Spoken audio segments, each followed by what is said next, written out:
घटना घटती है तो उसमें पुलिस एक्शन में आती है, गिरफ्तारी होगी और स्पीडी ट्रायल चला करके सजा कराया जाएगा। ये बिहार का सुशासन का अपना काम। जिस तरह से आरजेडी ने राज्य को लूटने का काम किया, बिहार की जनता जानती है। एनडीए पूरी तरह इंटैक्ट है और पुनः एनडीए की सरकार बनेगी। देखिए आरजेडी के जी से पानी टपक रहा है।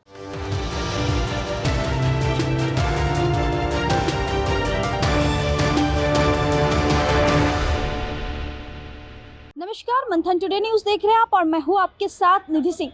ऑपरेशन सिंदूर का इतिहास अब बिहार के छात्र भी जानेंगे, उनके पाठ्यक्रम में शामिल होगा, जिसको लेकर बिहार सरकार के मंत्री नीरज कुमार बबलू क्या कुछ कह रहे हैं, तो चलिए इनकी इस रिपोर्ट में सुनते हैं। पुष्कर धामी सरकार का जो फैसला है उसको कैसे देख रहे हैं? क्या बिहार में भी लागू होना चाहिए पाठ्यक्रम? देखिए, हम धामी जी के इस फैसले का काफी स्वागत करते हैं, अभिनंदन करते हैं।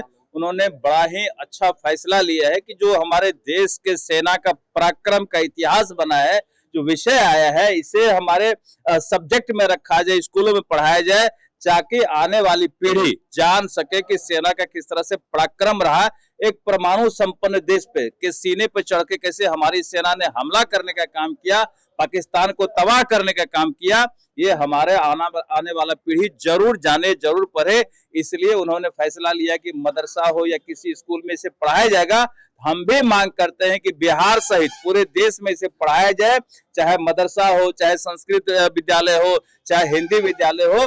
सबको जानना चाहिए, सबको पढ़ना चाहिए और आने वाले पीढ़ी को जानना चाहिए कि हमारे सेना का क्या पराक्रम था। लगातार पोस्टर द्वार हो रहा है, नीतीश कुमार पलटी मारेंगे की चर्चा हो रही है, आरजेडी लगातार ट्वीट पर ट्वीट कर रही है। अरे देखिए, आरजेडी के जी से पानी टपक रहा है कि किसी तरह नीतीश जी आ जाएंगे तो फिर हम सरकार में आ जाएंगे। ये मुंगेरी लाल का हसीन सपना होगा, सपना देखते रह जाएंगे। और जो हाल आरजेडी का है, जिस तरह से आरजेडी ने राज्य को लूटने का काम किया, बिहार की जनता जानती है कि आरजेडी लुटेरी पार्टी है। कभी चारा खा जाता है, कभी अलकतरा पी जाता है, कभी जमीन हड़प लेता है।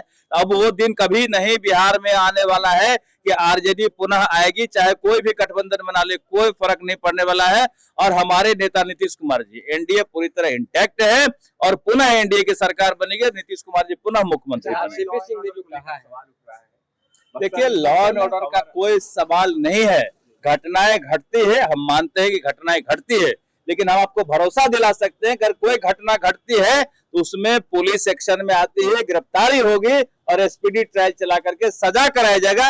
ये बिहार का सुशासन का अपना कानून। कह रहे हैं कि महागठबंधन और एनडीए से जनता उठ चुकी है, अब जो है नया विकल्प है। आरसीपी सिंह जो इसी गठबंधन में थे, जदयू को चला रहे थे, अब चले गए तो तरह तरह का बात करते हैं। इनके बातों का कोई सुनने वाला भी नहीं है। तेजस्वी जी 100% ओवरसाइट की बात कर रहे हैं, बिहार में लागू होना चाहिए, तो कितना चर्चा होना चाहिए इसकी बात। तो जब उनकी सरकार थी तो क्या कर रहे थे? झाल बजा रहे थे उस समय।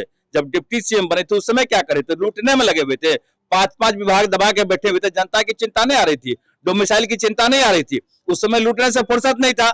अब उनको तरह तरह का चीज याद आता है, दिन में तारे दिखते हैं। अब दिन कभी नहीं आएगा कि पुनः वो हाउस में आएंगे। तो आपने बिहार सरकार के मंत्री नीरज कुमार बबलू को सुना, जहां ऑपरेशन सिंदूर की पाठ्यशाला में पढ़ाई होगी और मदरसों में भी इसकी शिक्षा छात्रों को मिलेगी, जहां तेजस्वी यादव पर भी जमकर भड़कते हुए नजर आए नीरज कुमार बबलू।